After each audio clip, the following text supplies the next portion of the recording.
రైతు అనేవాడు సమాజానికి వెన్నుముక్క. రైతే లేకపోతే ఈ సమాజంలో ఉన్న అన్ని వర్గాల వారు కూడా ఇబ్బంది పడే పరిస్థితి. ఎందుకంటే రైతు పంట పండిస్తేనే వ్యాపారాలు ఉంటాయి, వ్యాపార వర్గాలు ఉంటారు, విద్యార్థులు ఉంటారు, అందరూ కూడా రైతు మీద ఆధారపడిన. మనదంతా కూడా మన రాష్ట్రం అంతా కూడా వ్యవసాయం మీద ఆధారపడిన రాష్ట్రం. సో ఈ రాష్ట్రంలో ప్రస్తుతం ఉన్న పరిస్థితులు, రైతులు ఇబ్బంది పడుతున్నారు. ముఖ్యంగా ఈరోజు యూరియా అందక ఈ రాష్ట్ర వ్యాప్తంగా రైతులు చాలా చోట్ల ఇబ్బంది పడుతున్నారు. ముఖ్యంగా పల్నాడు జిల్లాలో కూడా అదే పరిస్థితి. ఈరోజు పల్నాడు జిల్లాలో 36,000 టన్నులు ఇచ్చాము యూరియా అని చెప్పి అధికారులు చెప్తా ఉన్నారు. కానీ ఎవరికి ఇచ్చారు, ఎక్కడికి వెళుతుంది ఈ యూరియా అనేది ఒక్కరి దగ్గర కూడా లెక్కలేదు. యూరియా బ్లాక్లో తరలి వెళుతూ ఉంది, బోర్డర్ దాటుతూ ఉంది, తెలంగాణకు వెళుతూ ఉంది. అధికారులు ఎస్పీ గారు, కలెక్టర్ గారు బోర్డర్లో తిరుగుతూ ఉన్నారు రోజు రాత్రి, అయినా సరే యూరియా వెళ్తూ ఉంది. ఈరోజు ఒకటే చెప్తున్నాను, లెక్కలు ఎవరికి ఇచ్చామనేది ఇంతవరకు ఎక్కడా కూడా రిజిస్టర్లో ఎంటర్ కాలేదు. రెండోది, ఆధార్ కార్డు తీసుకువెళ్తే ఎకరానికి 1 బస్తా యూరియా ఇస్తున్నారు, లేదా 2 బస్తాలు ఇస్తున్నారు. యూరియా షార్టేజ్ ఉన్నప్పుడు, మీకు యూరియా అందుబాటులో లేనప్పుడు, అందుబాటులో మీరు సఫిషియెంట్గా ఉందని చెప్తా ఉన్నారు. ఉందని చెప్పినప్పుడు మీరు ఎందుకు సఫిషియెంట్గా రైతులకు ఇవ్వట్లేదు అనేది మేము ప్రశ్నిస్తున్నాం. ఈరోజు మీరు యూరియా మాకు జిల్లాలో సఫిషియెంట్గా ఉంది, ఇన్ని వేల టన్నులు ఉన్నాయి, మీకు ఎక్కడ ఇబ్బంది లేదని చెప్తా ఉన్నారు అధికారులు. కానీ గ్రౌండ్ లెవెల్లోకి వెళ్తే ఆధార్ కార్డు తీసుకురండి, రైతు ఒక ఎకరానికి 1 బస్తా ఇస్తాం, లేకపోతే 2 బస్తాలు ఇస్తామని రైతుకి ఎందుకు ఈరోజు మీరు నిర్బంధం విధిస్తున్నారు అనేది ఈరోజు మేము ప్రశ్నిస్తున్నాం వైఎస్ఆర్ కాంగ్రెస్ పార్టీ గారు. అంతేకాదు, సొసైటీల ద్వారా ఈరోజు యూరియా 50 బస్తాలు, 100 బస్తాలు, 300 బస్తాలు ఇచ్చారు. ఇవి ఎవరికి వెళ్తున్నాయి? నిజంగా రైతుకు వెళ్తున్నాయా, లేకపోతే దళారులకు వెళ్ళి బ్లాక్లో అమ్ముకుంటున్నారా అనేది ఎవరికి కూడా ఒక లెక్క లేదు, పత్రం లేదు. ఈరోజు మేము చెప్పటం కాదు, ఈరోజు ఎల్లో మీడియా రాస్తూ ఉంది. ఇవాళ ఒక్కసారి ఈరోజు పేపర్లో చూస్తే, ఈరోజు పేపర్లో ఎల్లో మీడియా రాసింది పల్నాడు జిల్లాలో ఎక్కడికి వెళ్తుంది యూరియా అని చెప్పి. కాబట్టి మేము ప్రశ్నిస్తుంది, యూరియా రైతులకి ఎవరికి అందుబాటులోకి రావటం లేదు, బ్లాక్లో అమ్ముకుంటున్నారు. ప్లస్ రెండోది ఏంటంటే, మీరు ఏ పార్టీ వాళ్ళు ఆ పార్టీ నాయకుల దగ్గరికి వెళ్ళి స్లిప్పుల మీద రాసుకొని వస్తేనే మేము యూరియా ఇస్తామని చెప్పి ఈరోజు సొసైటీలో కానీ మార్కెట్ యార్డ్లో కానీ చెప్తా ఉన్నారు. మేము అడుగుతా ఉన్నాను, రైతుకు కూడా ఒక పార్టీ ముద్ర వేసే పరిస్థితి ఈ కూటమి ప్రభుత్వంలోనే ఉంది.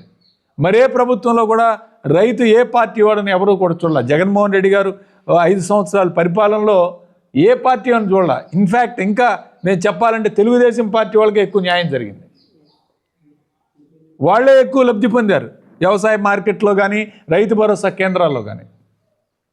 కానీ ఇప్పుడు చూస్తే వైఎస్ఆర్ కాంగ్రెస్ పార్టీ వాళ్ళు సంతకం పెట్టి తెలుగుదేశం నాయకుడి దగ్గరికి పోయి ఆయన ఇంటికి పోయి ఆయన స్లిప్ మీద రాస్తేనే యూరియా బస్తాలు కానీ, లేకపోతే ఇత్తనాలు కానీ, వేరే ఇతర ఏది కావాలన్నా సరే వాళ్ళ దగ్గరికి వెళ్ళి అడగాలి. ఇదే అన్యాయం చెప్పి ఈరోజు ప్రశ్నిస్తున్నాం మేము. ఏ పార్టీ రైతుకి దయచేసి పార్టీ అనే ముద్ర వేయకుండా రైతుని మేలు చేసే కార్యక్రమం ప్రతి ఒక్క ప్రభుత్వం చేయాలి. ప్రతి ఒక్కరూ కూడా ఈ సమాజంలో చేయూతనివ్వాలని చెప్పి రైతుకి మేము కోరుతూ ఉన్నాం. అట్లానే మూడోది, క్రాప్ ఇన్సూరెన్స్ ఇంతవరకు ఈ ప్రభుత్వం చేయలేదు. జగన్మోహన్ రెడ్డి గారు సంవత్సరానికి 1,800 కోట్లు క్రాప్ ఇన్సూరెన్స్ స్వయంగా ప్రభుత్వమే కట్టి క్రాప్ ఇన్సూరెన్స్ చేసేది. ఇవాళ ఏదైనా సైక్లోన్ వచ్చి పంట నష్టపోయినా సరే, ఏదైనా ప్రకృతి వలన పంటలు నష్టపోయినా సరే, లేదా మరి వర్షాభావం లేక పంటలు నష్టపోయినా, పంటలు ఎండిపోయినా సరే, రైతుకి ఇవాళ క్రాప్ ఇన్సూరెన్స్ లేకుండా చేశారు. ఈ ప్రభుత్వం తక్షణమే క్రాప్ ఇన్సూరెన్స్ పే చేయాలి. అట్లానే పంట నష్టపోయిన వాళ్ళకి ఇమీడియట్గా ఇన్పుట్ సబ్సిడీ ఇవ్వాలి.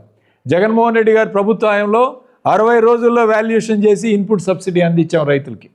ఏ పంట నష్టపోయినా, అరటి కానీ బొప్పాయి కానీ ఇలాంటి పంటలు నష్టపోయినా సరే రైతుకి 60 రోజుల్లో ఇన్పుట్ సబ్సిడీ ఎవాల్యుయేషన్ చేసి ఈరోజు సచివాలయాల ద్వారా అగ్రికల్చర్ అసిస్టెంట్స్ ద్వారా ఎవాల్యుయేట్ చేసి ఇమీడియట్గా 60 రోజుల్లో అకౌంట్లో జమ చేసిన చరిత్ర జగన్మోహన్ రెడ్డి. గతంలో 5 సంవత్సరాలకు ఒకసారి వచ్చేది ఇన్పుట్ సబ్సిడీ, 4 సంవత్సరాలు 5 సంవత్సరాలు పట్టేది. కానీ ఇప్పుడు ఏ సంవత్సరంలో ఆ సంవత్సరం పంట నష్టపోయిన తర్వాత 60 రోజులకే ఇన్పుట్ సబ్సిడీ ఇచ్చిన ప్రభుత్వం జగన్మోహన్ రెడ్డి గారి ప్రభుత్వం. ఇప్పటికి కూడా మొన్న వర్షాలకి రాజధాని ప్రాంతంలో మరి పొన్నూరు నియోజకవర్గం కానీ మంగళగిరి నియోజకవర్గంలో కానీ స్వయంగా లోకేష్ మంగళగిరి నియోజకవర్గంలో వర్షాలకి పంట మొత్తం కొట్టుకుపోతే 70,000 ఎకరాలు పంట నష్టం జరిగింది. ఇంతవరకు ఎక్కడా కూడా ఇన్పుట్ సబ్సిడీ ఇచ్చిన దాఖలాలు లేవు.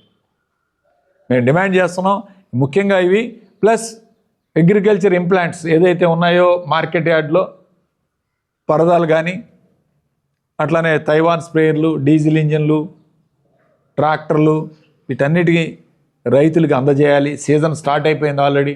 ఇప్పటికీ చాలా చోట్ల వ్యవసాయ పనులు మొదలుపెట్టారు. ఇంతవరకు కూడా ఎవరికి కూడా ఈ యొక్క పరికరాలు ఎవరికి కూడా అందించిన దాఖలాలు లేవు. కాబట్టి ఇమీడియట్గా ఈ పరికరాలు అందించే కార్యక్రమం.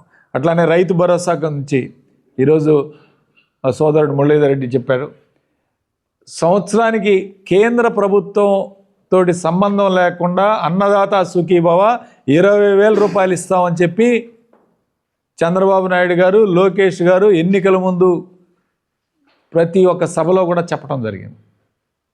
ఈరోజు ఎంత ఇచ్చారా? గత సంవత్సరం, పోయిన సంవత్సరం ఎవరికి ఇవ్వలేదు, రూపాయి కూడా ఇవ్వలేదు. ఈ సంవత్సరం 20,000 రూపాయలకు గాను 5,000 రూపాయలు ఇచ్చారు.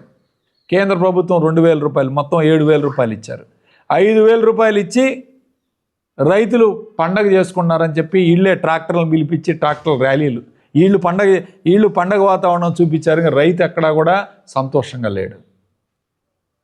వీళ్ళ పార్టీ కోసం పార్టీ కార్యక్రమాలు పెట్టి రైతు ట్రాక్టర్ ర్యాలీలు పెట్టారు. కానీ రైతు ఎక్కడైనా సంతోషంగా ఉన్నాడని ఒక్కసారి మీ ఆత్మవిమర్శ చేసుకోవాలని చెప్పి ప్రతి ఒక్క తెలుగుదేశం నాయకుడిని, తెలుగుదేశం మంత్రులను కూడా నేను కోరుతా ఉన్నాను. 5,000 రూపాయలు ఇచ్చి 5,000 రూపాయలు దేనికి సరిపోతాయండి? 10 యూరియా కట్టలు, 10 మందు కట్టలు తెచ్చుకోవడానికి సరిపోవు. లేకపోతే ఒక ఎకరంలో నాటేస్తే 5,000 రూపాయలు ఖర్చు అవుద్ది.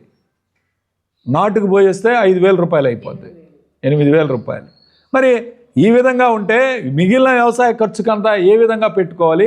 ఇవాళ పెట్టుబడులు లేవు, పండించిన పంట గిట్టుబాటు ధర లేదు, పండించిన పంట కొనే నాదుడు లేడు మార్కెట్లో.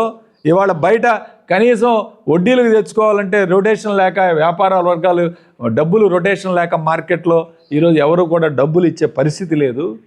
రైతు ఏ విధంగా ఈరోజు వ్యవసాయం చేయాలా, ఏ విధంగా తను వ్యవసాయానికి అయ్యే ఖర్చును భరించాలి అనేది ఈరోజు ఆలోచించాలి. ఈరోజు జగన్మోహన్ రెడ్డి గారు బయటకు వస్తే పొగాకు కొనుగోలు కేంద్రాలు ఏర్పాటు చేశారు. ఈ రోజుకు కూడా పొగాకు రైతులు రోడ్డు మీద ఉన్నారు. ఈ రోజు కూడా వాళ్ళు చెప్పిన 200 కోట్లు రిలీజ్ చేస్తే 100 కోట్ల రూపాయలు మాత్రమే పొగాకు కొనుగోలు చేసి 100 కోట్ల రూపాయలకి ఇంకా కొనుగోలు కూడా చేయలేరు, కొనేవాళ్ళు లేరు ఈ రోజు కూడా. దానికి చెక్కులు ఇస్తే డబ్బులు బ్యాంకులు తిరుగుతూ ఉన్నారు రైతులు, వాళ్ళకి ఇంతవరకు డబ్బులు పడలేదు. ఈ విధంగా పొగాకు రైతులు మోసం చేశారు, మామిడి రైతులు మోసం చేశారు. ఇప్పుడు ఉల్లి రైతులు రోడ్డు ఎక్కారు. వాళ్ళకి గిట్టుబాటు ధర లేక ఉల్లిపాయ పండించిన రైతులు ఇవాళ ఇబ్బంది పడుతున్నారు రాష్ట్రంలో. కాబట్టి మేము ఒకటే డిమాండ్ చేస్తున్నాం, వైఎస్ఆర్ కాంగ్రెస్ పార్టీ తరఫున రైతులకి మేలు చేసే విధంగా ఏ ప్రభుత్వం అయినా ఉండాలి.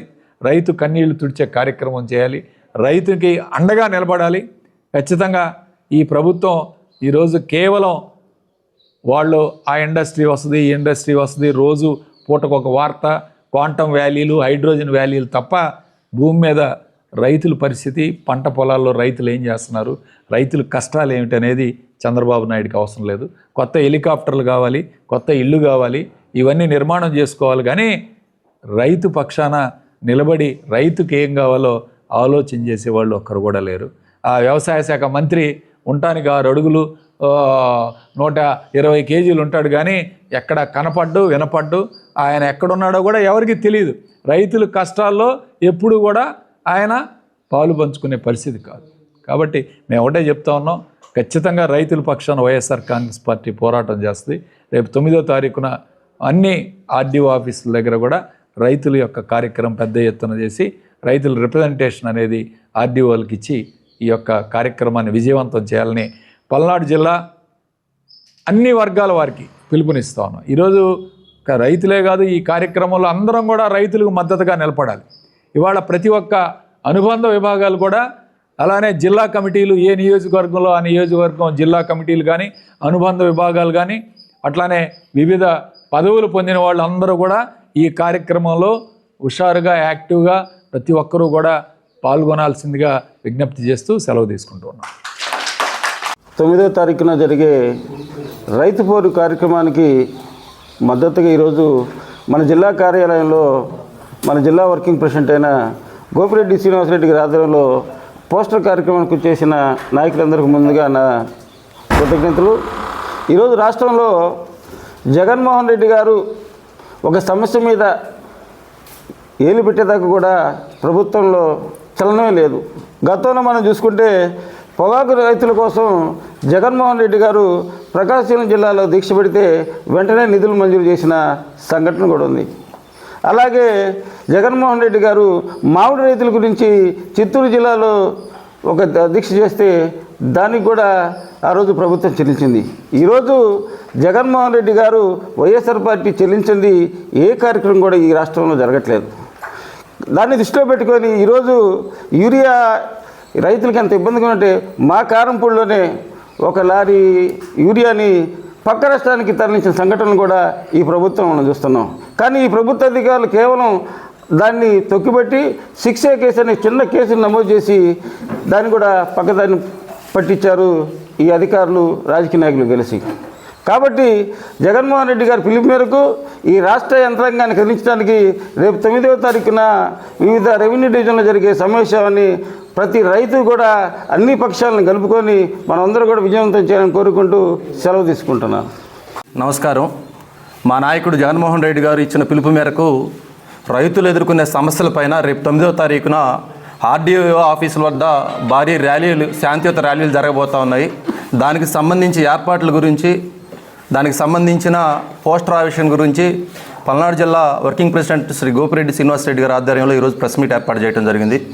ఈ కూటమి ప్రభుత్వానికి రెడ్ బుక్ మీద ఉన్న ఆసక్తి రైతుల సమస్య పైన లేదు.